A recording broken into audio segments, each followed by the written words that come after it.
moving right along to our last panel discussion for today. So this panel discussion is entitled Beyond the Classroom Walls, Maker Learning in Community and Extracurricular Programs. Now, this panel will explore how after-school programs and community-driven initiatives are empowering students to learn by doing. From robotics clubs to art studios, this session uncovers how these opportunities shape learners into innovators. So first of all, we're going to welcome up our moderator up onto the stage. So Teja Kuluru, founder of Virtual Guru Online Learning. Let's put our hands together for our moderator. Then our panelists for this session, Benjamin Joel Reveneria, Head of Nursing Department at College of Applied Medical Sciences, King Faisal University. Mayra Abasta Vega, Executive Director and Lead Teacher at Isabella and Ferdinand Academia de Español. Srilakshmi Reddy, Founder and Director at Keystone International School and Keystone Center for Innovation and Teacher Education. Ashima Dawan, Program Director, Studies and Assistant Professor, Creative Industries Management at Heriot-Watt University in Dubai. And Dr. Dipali Gupta, Founder and MD at iCorpolites. Please, let's welcome up our moderator and panelists up onto the stage.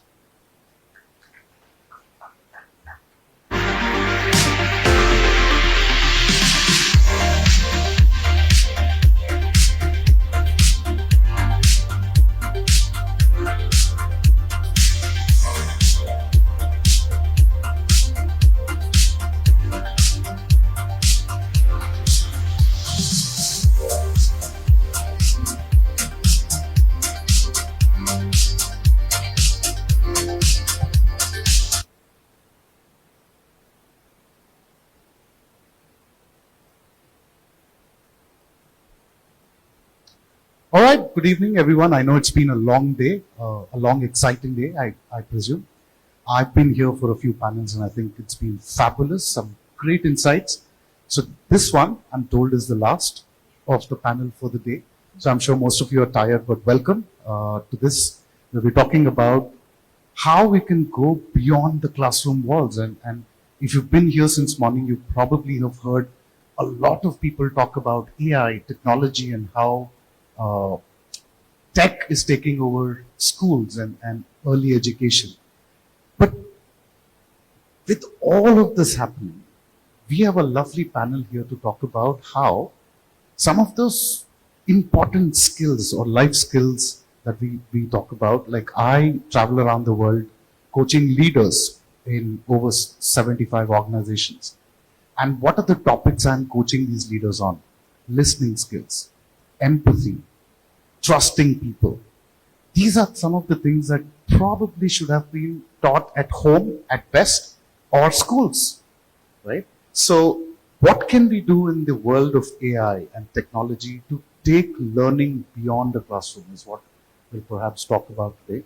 So I want to go to you, Ashima, first. Right. And I know you do some fabulous work here in Dubai.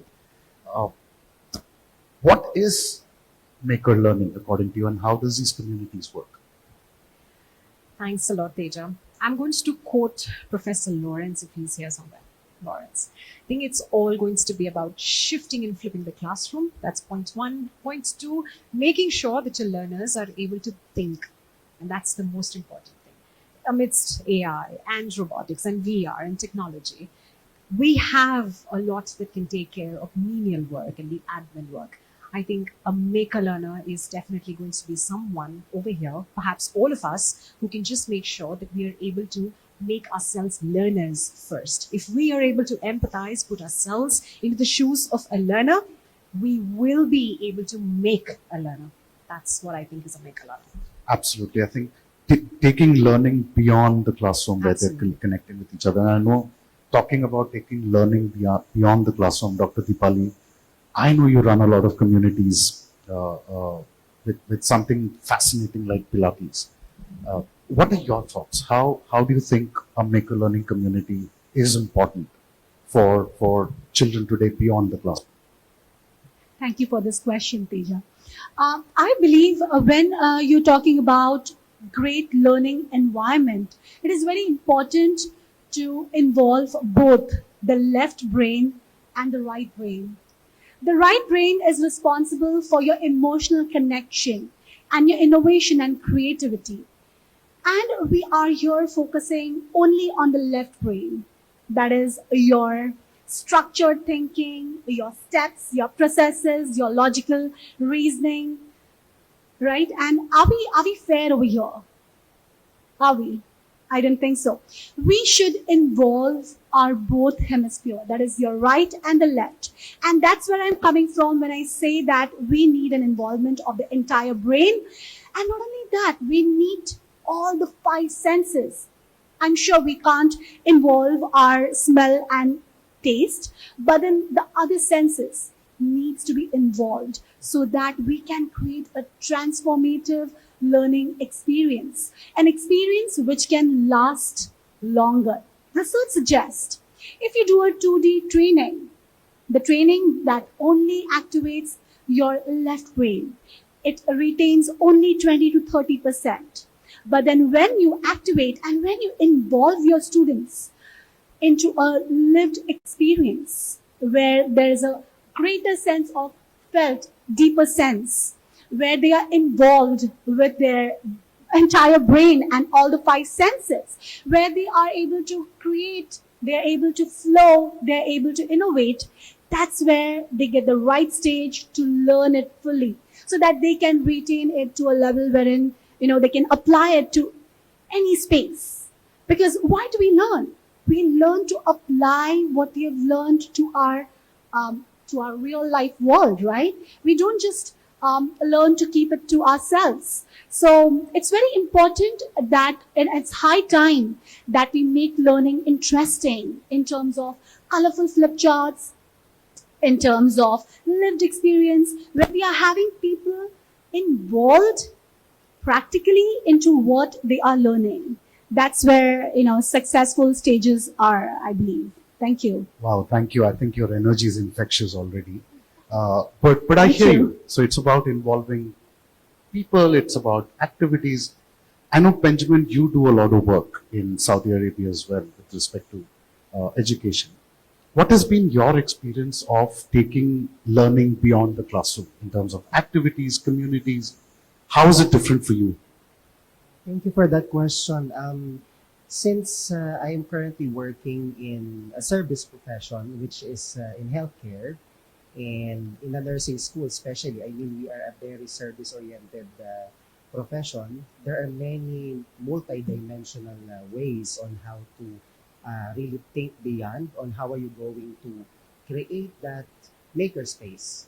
Because even if I've known a lot of educational theories or models, but when I was really reading about this maker learning, it seems that it's a synthesized, um, authenticity-wise approach on the learner on how that person will think outside of the box within the domain of what is important to that person and what are the things that that person care about. So particularly in the nursing field, in the nursing profession, I'll just give an example. If we are really wanting to develop the leadership skills, let's say, of the learners, I mean, there are many opportunities on how to do that outside.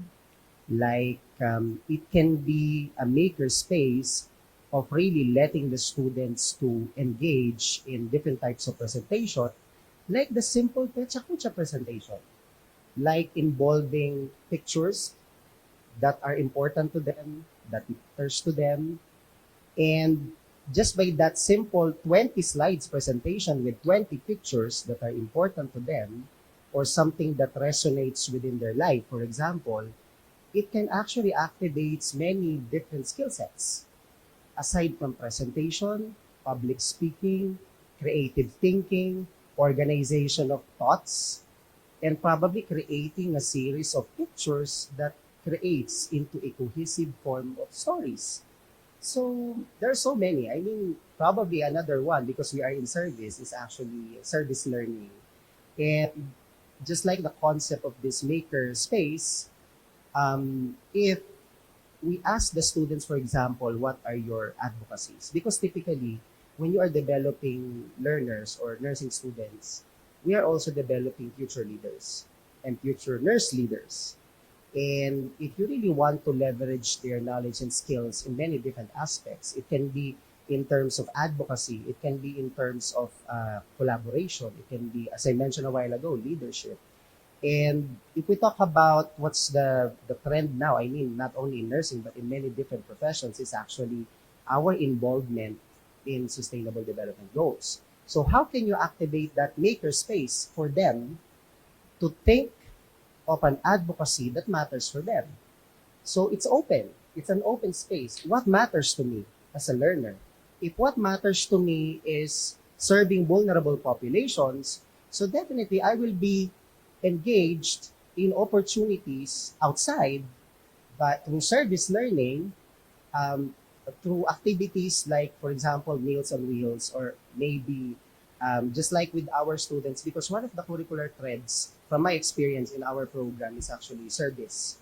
So the students, when you gave them an opportunity to select on what matters to them, like through their thinking, open-minded thinking outside of the box, and then, for example, Doctor, we want to do something that is related to the environment, for example. So just by doing that, they can do so many things through collaboration. For example, collaborating with the municipality. And the municipality have opportunities. It can be in a form of funding. It can be in a form of, how can I say it, giving you resources such as giving you seedlings and a place for you to plant the trees. So essentially what you're saying, Benjamin, is instead of just looking at the curriculum and what needs to be completed, you are creating maker spaces of giving them practical experience, Yeah. going out there, connecting with people, and that too with a purpose, Yes. which could be environment, could be charity. Yes. And, So and many things. what I loved about what you said is that in turn, the purpose may be environment, but in that process, you're actually learning a lot more skills, right? Talking about involving and creating maker spaces, right? One of the things that I somehow believe is spoken less about is the teachers themselves. AI has come in and everybody talks about how do we make this a learner-centric technology. What about teachers? Because as I travel around the world, I see teachers often, if not a decade, at least 5 years behind what's happening. So I know, Sri Lakshmi, you run communities for teachers, uh, creating these spaces. So how is Maker community helpful to teachers, you think, not just students? Good evening, everyone. I'm sure you're all so engrossed in your mobiles, your end of the day, you're already tired listening to a lot of conversations. But can you just take a second to look around this room? All of you. Just take a look around this room. If you were sitting in this room 60 years ago, I'm sure you agree with me if I say that we wouldn't have seen a lot of things that we see today. It could be the wireless microphone, it could be the LED lights, or anything that you see around now is an innovation. It is part of, the maker's process. It is part of someone thinking that, okay, let me, reinvent, let me innovate. So it's part of our life. That's one thing that we need to accept. Having said that, now we're talking about enabling children. Now, who should do that? End of the day, it's not, the leaders who are getting into the classroom. It's the teacher who's getting into the classroom. We strongly believe that, at our, teacher training center, that anyone who needs to teach, the students has to go through the experience themselves. They are the students. They need to, go through the same learning that they are expecting their children, are going through. For example, at our school, we asked our children to get into the community, whatever that community is. in your own country, wherever you belong. So I'm sure you're all familiar. In India, we have weavers, right, who weave clothes, fabric, and we sent all our children to this weavers community. And they just spent their time there and identified so many problems that they could solve. So they came back to the school and they said, I really want to solve the problem where the weaver is sitting for 5 hours continuously and where the chair is not comfortable. I want to make a more ergonomic chair. Now, in that process, I'm learning furniture design, I'm learning, material, I'm learning so many things integrated.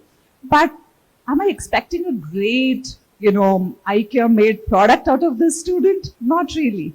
You're just expecting this kid to go through the journey of a maker.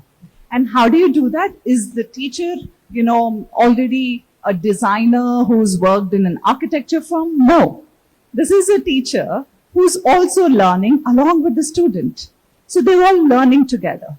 So all that we need to do is create that environment where the teachers and the students come together and provide them the tools, the strategies in a more simplified manner so that they can learn together while they're actually making something. And it has to be an experience. Anything that's not experienced can't be applied. So that's one way to I'm do going it. to come in here. It's interesting. I'm going Go to ahead. add on to her point. What she's typically talking of is a very, very interesting process in design thinking. And we call that as body storming. I'm not sure if anyone has heard of that. Or ethnography, for example. So she's speaking of having real life experiences. So in design thinking, when I'm teaching my students, or should I use the word when I'm coaching or mentoring my students, I never tell them to focus on the solution. That's the first thing I tell them. Do not think of the solution. Let the solution evolve. You think of the problem. And that's exactly, there's a similar case that I'd like to share. Some of the students came in and then they said that we really want to solve the problem of the Talabat drivers here in UAE. It's so hot. Poor thing, they're sweating. Nobody listens to them. They're just standing at your door. They give away a delivery and that's all. I said, is that even a problem? First, gets to the problem. And that's where body storming and ethnography and design thinking begins. We allow the students to get out, speak to a ton of Talabat drivers, and then they come back making videos and audio video clippings, sketches, and prototypes. Eventually, by the time they've come to the second week of ideation, they've realized that, oops, professor, that was not the problem. The problem was Talabat drivers have nothing to do with the heat. They don't get enough social recognition and respect. I said, voila. That's a problem statement. Now the designer or the maker learner's job begins. The question is not the solution. It's not the process. It's not the system. That all comes together later. It's secondary. Primary, is that even a problem? Are you equipped enough to first understand and identify a problem and a real problem that can make a change? Absolutely. And I think it is this focus of redirecting students back into something that's important. Because the way I look at how we've transitioned as humanity, we were always seekers.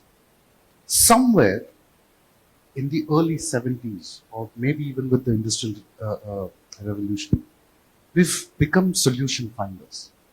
Today, what I'm glad AI is doing is bringing us back to being seekers. Because even on ChatGPT, it's not as much about the answer, but how effectively can you ask the question to ChatGPT that makes it more relevant. So today I think AI in a way is taking us back to being seekers. But I want to bring in Myra here. Thank you for patiently waiting.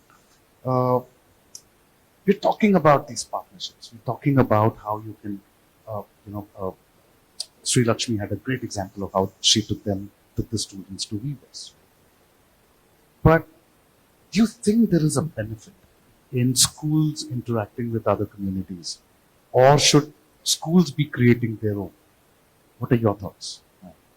Thank you for your question and thank you for my panel, which is great. So I think that this beyond the class, first of all, is really important, especially with languages and culture. I heard about AIs, I heard about technology. Of course, we need it.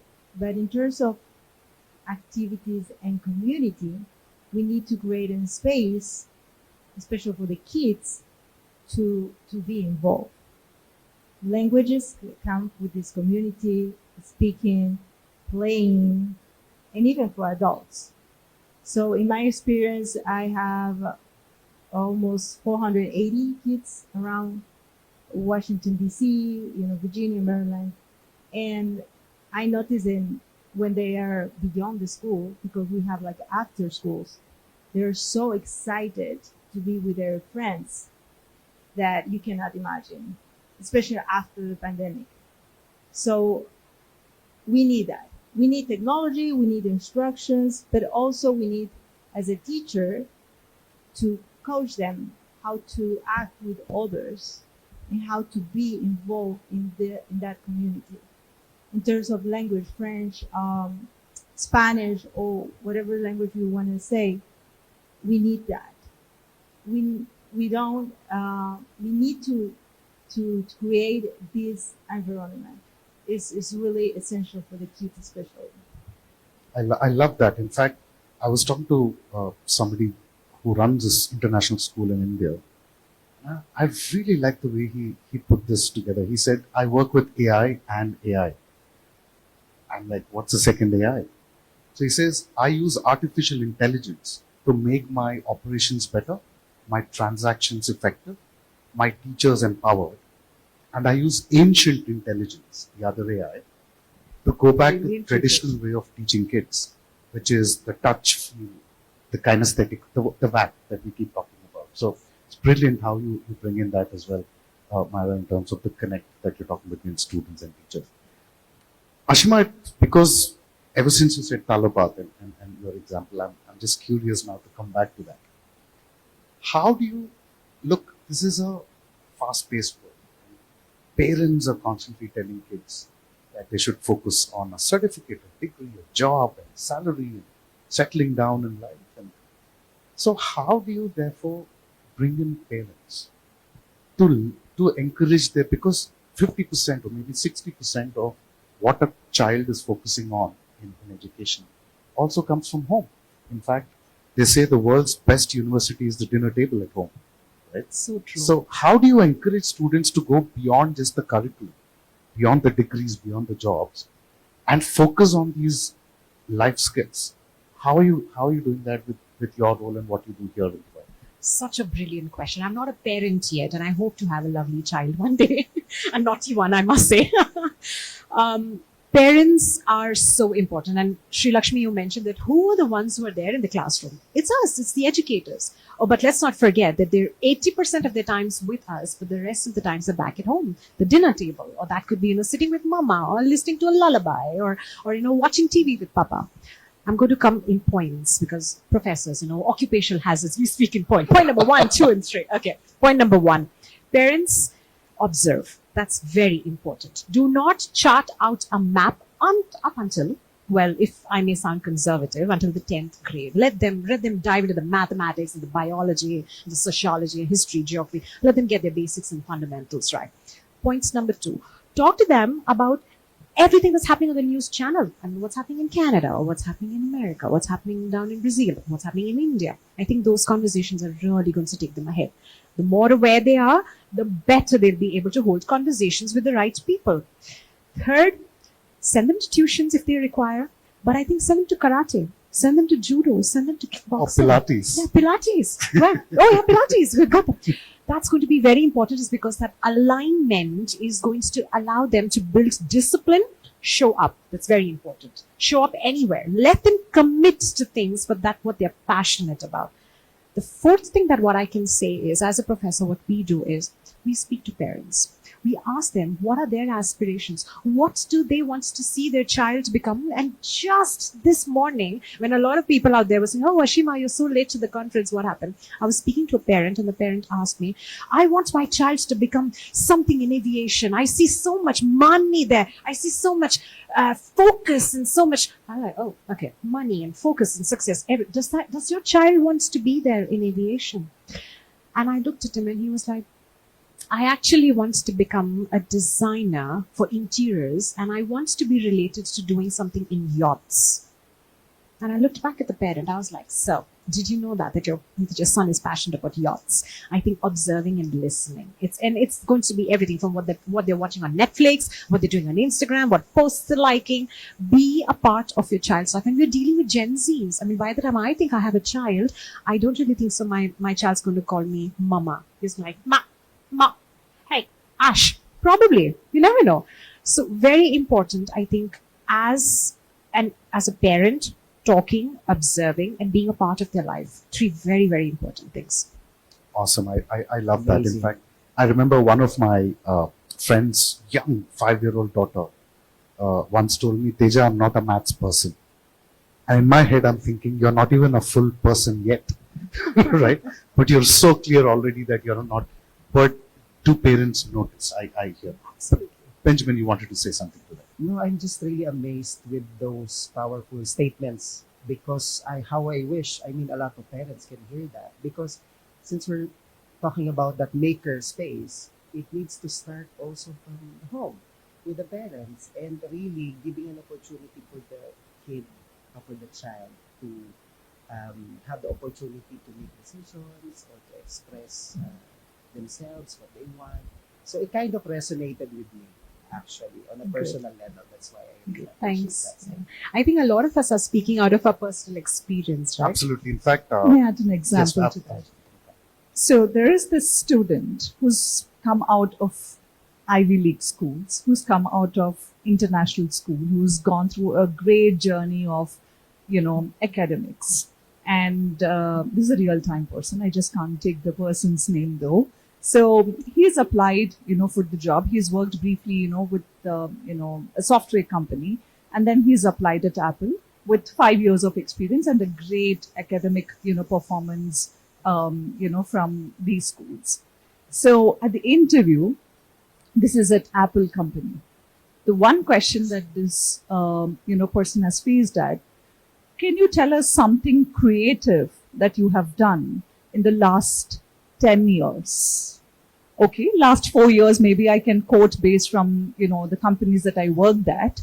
But the question was 10 years. So that means 5 years. When I was at school, when I was at college, what did I do? Something creative. I can't show my academic score for being creative.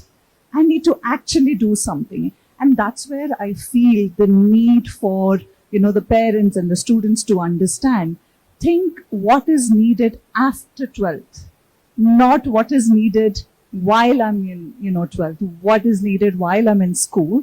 Always understanding what's happening in the ecosystem outside of schools and colleges will, encourage the schools and parents to connect and also to understand the need for community being part of education systems. Absolutely, because kids follow their parents. They get influenced by them. And I think that focus, if they keep focusing on, okay, how much did you get in the score to, in the test today, the kid's obviously going to be focusing on the exams, not really holistic. I love that. So, talking about parents, communities, students, Myra, I'd like to come to you. How do you measure success for all of this? When do you know a community or an initiative that you've launched is even successful? Is there already some criteria that can help perhaps another school to pick it up? What are your thoughts?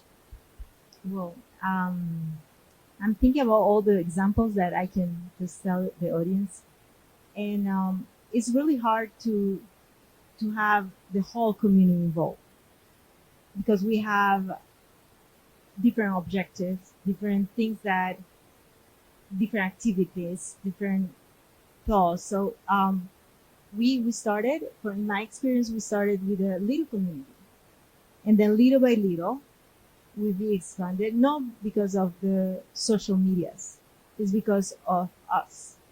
They love to be in that school, they're part of the school. And when I talk with the parents, I said, we need time. Time is our best friend. Because when I arrived, they said, okay, there's 1 week. My kids speak Spanish.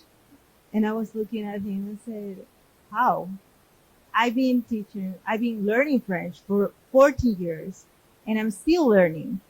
So a language is not something that you have a chip in your head and you have already the results.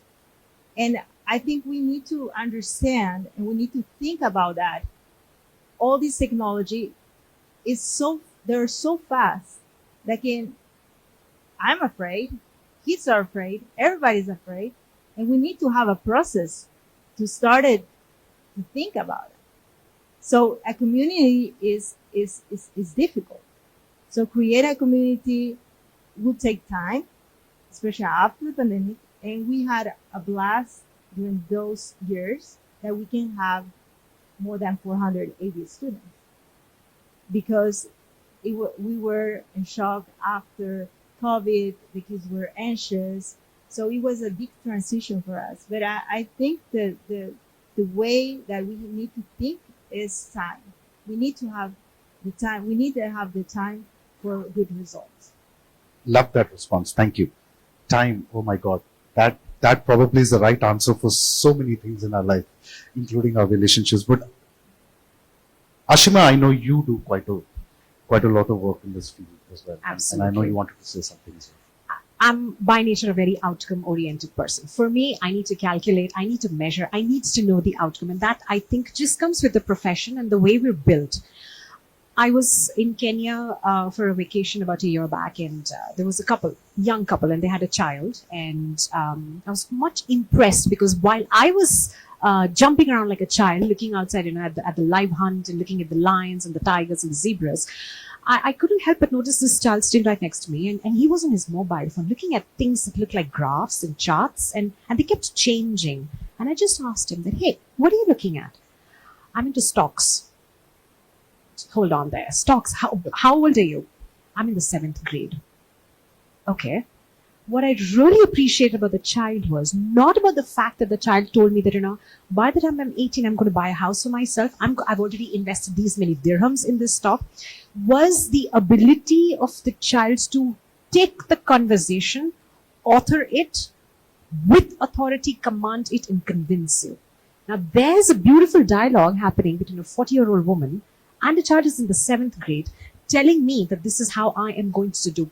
So measurement is not about if you've achieved it or not. It's the ability, as what you've asked very correctly, to directly answer that is, if somebody has been able to plan it, work on it, okay, come up with a timetable, come up with a blueprint. I think that's measurement of success. If my child is able to do that, and if I've been able to impart that a knowledge and that ability, I think we've been able to achieve something, because we know that there's somebody young enough able to make a blueprint of his life and work towards it, because that's what's going to be his driving motive. I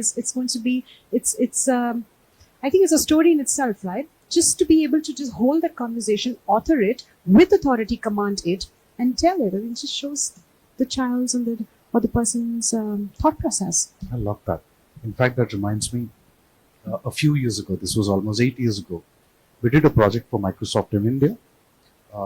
This was targeted at students at the +2 grade. So what they did is Microsoft invested in training these students in Microsoft technologies, enthusiastic, interested students. And they gave them a project which had no outcome. They said, go into the community and your target, it's not really a target. They said your impact, they focused on impact rather than a monetary result. And they said, now that you know this technology, why don't you go find 5 small and medium businesses and digitally transform their business. If you need the server space, we'll give it to you for free. If you need tech, we'll give it to you for free. We called it Project Paras. Paras is in the Indian context, anything that you touch turns into food, the Midas touch that we talk about. Incredibly, they converted about 16 dying handicrafts in South India and parts of West of India, transformed them and created e-commerce spaces for them. These are kids I'm talking about. And one of the art, it's called Bidri Art. It's a dying art farm. There are only about 30 people who can do that in India right now. They now are a multi-million-dollar business because they're selling across the globe, and we're talking about kids. But what essentially Microsoft did after that is it said, now you have these skills. Now this is a live project certificate, right? So this is truly what is skill development, and that's all done through student community. Uh, so it's brilliant what communities can achieve if they're coming in together. And I think that's my next question. And since Benjamin, you said you focused on services and how can corporate companies help? And because parents want their kids to settle down well, and that seems to be the eventual target. You can't fight that. It's a natural inclination for parents, I guess. Schools probably would want to create success for their students as well. Where do you see the most critical other element, the corporates coming into this and being a part of maker communities like probably what Microsoft did in India? What are your thoughts on that? Mention about corporate, but from my experience, more on non-profit. But it depends. In a city setting, collaborations can be, how can I say it? Not all.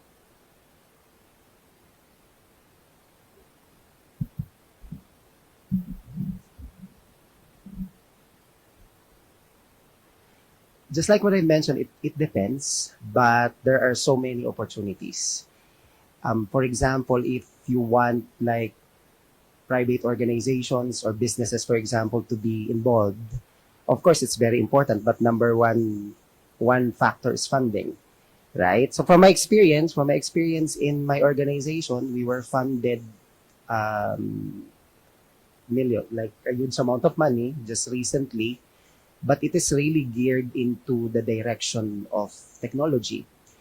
And since one of the factors that we leverage in the program is service, it also gives and provides an image and a brand that this program is producing nurses who knows how to serve, not only to work as a nurse, but also have the ability to volunteer and to really serve the population. So it's also a factor. I mean, for especially nonprofit or like organizations that funds an educational institution, it's very important to leverage that strength, that you have that brand producing nurses who are service, willing to volunteer. On the other hand, for private, of course, there are a lot of opportunities as well. If you are, for example, into virtual simulation or, for example, mid to high fidelity simulation in the nursing lab or nursing skills and technologies, for example, the maker learning aspect that can happen into that is for you to probably like make a what we call open lab. Open lab, you call it open lab. So for the students to become like acquainted with the technologies that they need to see in hospital facilities that are probably magnet accredited or hospitals that have all these top of the line technologies, you need to introduce that even in your lab for them to see it in actuality. Like for example, medication, the latest medication dispensing system, it might be that you are teaching the students or the learners to really use it, even using simulated drugs. But again, maker approach is like make an open lab, meaning they can go there anytime. They can be assisted by the technician for them to practice as much as they want, for them to learn. I mean, how to use that. In the startup world, we call it incubation centers, Yeah. right? And I think you're creating that for Yes. see, I want to come to Dr. Dipali here. Listen, I mean, we're all talking about the importance. I think it's a given that maker communities make better students, better people, better humans. But is that a challenge sometimes to convince schools and parents to talk about, and I want to bring in Sri Lakshmi also after you, Dr. Dipali. Is it a challenge? Do people really understand the importance? Because this is usually generalized as extracurricular activities, and Myra, I'll bring you in as well after this, but Dr. Dipali, this is more for you. This extra, and I want to use the quotes, this extracurricular activity we all know is important. I love it because I get a lot of my business once I train the corporate leaders, because obviously they haven't learned it. So I make more money. So I'm happy. But at some point of time, How do you convince? Because Pilates is not something that people would naturally pick up. One, it sounds too healthy. Even when I listen to the word. So how do you see, what do you see as a challenge with respect to convincing schools, convincing parents that this is something that's critical, that's very important? What do you do? What are your thoughts on that? Very interesting question, Teja. I believe that if you're finding a solution, suppose if you need, let me simplify this. If you are looking at fixing a plug with a socket, you need that particular plug to get into that socket for it to work. You can't just have theoretically, okay, this is the plug, this is how you make it, and this is the socket. Go ahead and, plug it. It will not work. You will have to look at the outcomes, and that's where the essence of maker learning, where the platform for creativity, for innovation, and also intangible outcomes is exactly what you're looking at, and not just measurements and analytics and data. It's more than that. It is intangible things that we are looking at when we're talking about maker learning spaces. So specifically coming to this question, it is very important. I do approach a lot of schools to get Pilates, younger in age, because they say that the blueprint is formed early in life. And if you teach them early about, very basics of how you sit, how you stand, how you walk. Like if you see around, how many of you are, sitting in a way where your bodies are going to talk to you once you go back to your rooms, right? So these all are inculcated when you're very early on age, and it translates in your life every single day what you learn. So, when you're talking about delivering something like this as an extracurricular activity, it's not difficult for people to understand, because when they apply the same things to their life, they understand this very well where I'm coming from. It is coming from the very basic that, it's just not closed spaces that we have maker learning, but in something which goes beyond the classes. It's your life that you live. You have to experiment whatever you're learning and apply it to your daily life. And that's where the true essence of what you're learning, comes as an outcome. So I believe, today's educational institutes need to look into these ways, how they can inculcate something like Pilates, which is like, of course, many people think about Pilates as a celebrity workout, as a workout where athletes are amping up their game. But then to let you know, Pilates roots deeply into the rehabilitative power, into letting you know how you're going to sit on the sits bone and not behind the sits bone. Stuff like that are taught in school. Stop making everybody conscious now. I saw everybody change. No, this is something very practical where I have treated so many people with long-lasting back pain for years, and no amount of medicine or neuroblocks or anything else has helped. But then just simple awareness of you are supposed to sit on the mountain tips of your pelvis, and now that's good enough. So something like that. So essentially, Dr. Dipali, what you're saying is to kind of talk to them about benefits in the long term is probably one of the ways to kind of convince them. But listen, it's like a TEDx speaker telling an introvert, it's easy to get on stage and speak, right? Because I know, Sri Lakshmi, you come from my city in India, and it's a difficult market with respect to, because it's a competitive, parents are more competitive than students in that part of the world. How do you deal with these challenges?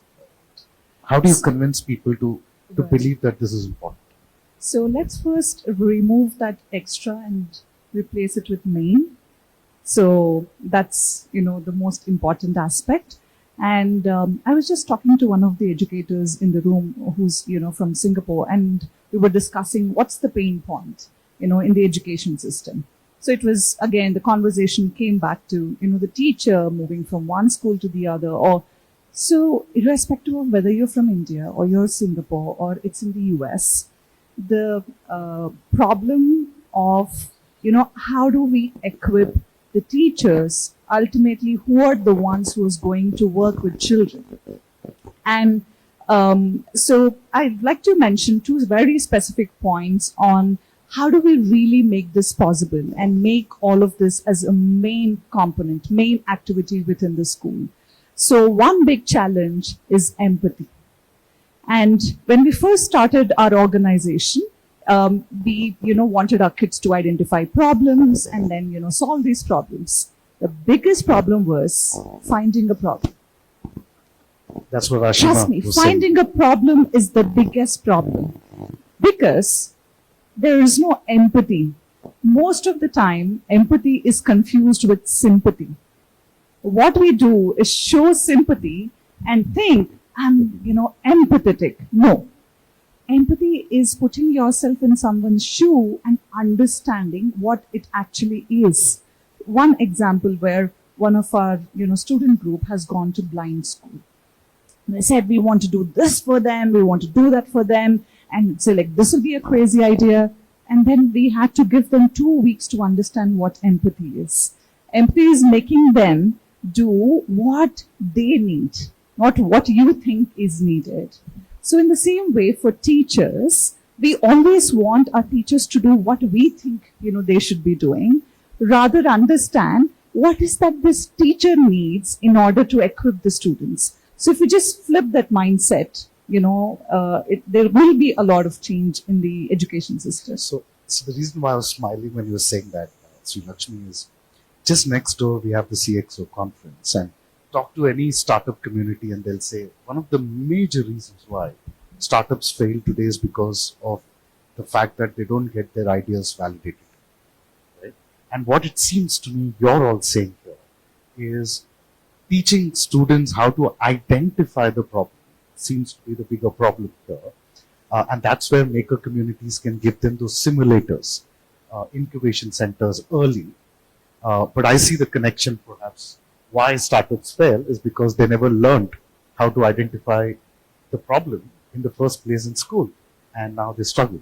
So you're almost, that screen We is only shouting. taught about math word problems. We're not taught Real about world problems. real problems. So, but since that screen is shouting at me that time's up, and I know this is the last panel, so I dare not delay this beyond what is required. But thank you. I think you've all made some brilliant points here. You all obviously do this day in, day out, and that experience spoke. So Benjamin, Myra, Dr. Deepali, Ashima, Sri Lakshmi, thank you for being on the panel. Let's open the forum for quick questions if they may have. Go ahead. There used to be a mic there the last time I knew, but I think somebody can help you.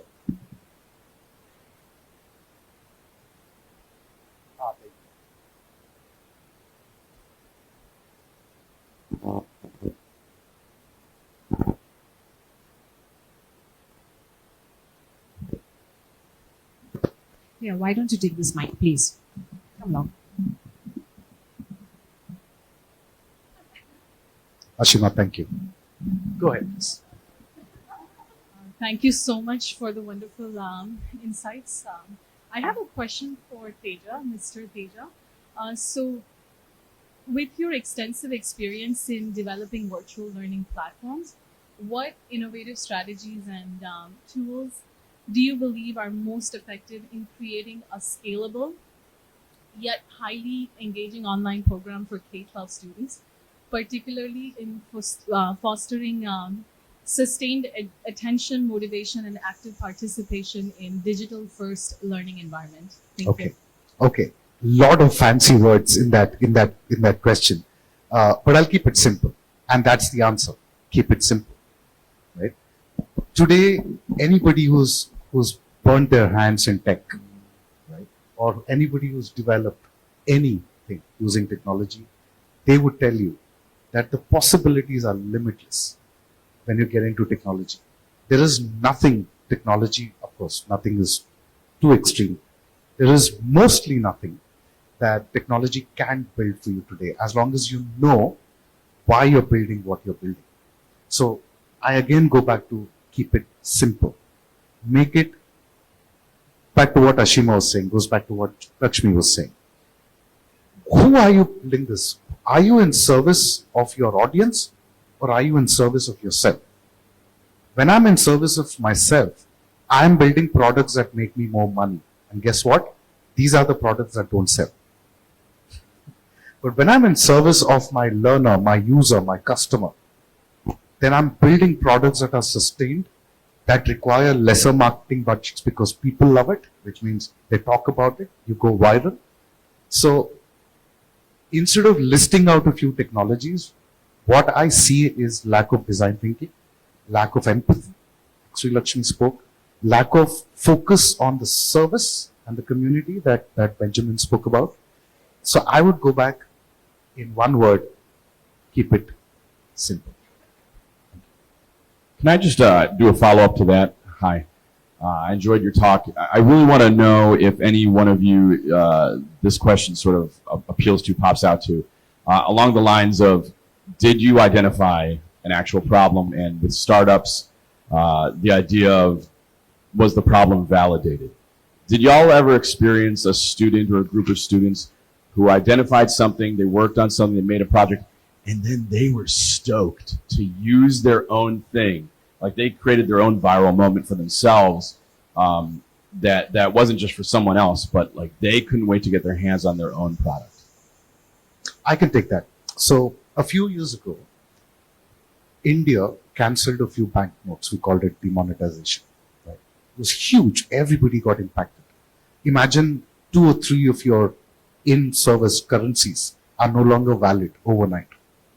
So what it saw was long lines at the ATM machines. People were standing waiting for cash, new cash to be taken in. And 2 young students somewhere in Nagpur, somewhere in Maharashtra, they created a website that said, you know what? We will stand in the queue for you, right? And we will call you when it's your turn, just come and collect your cash.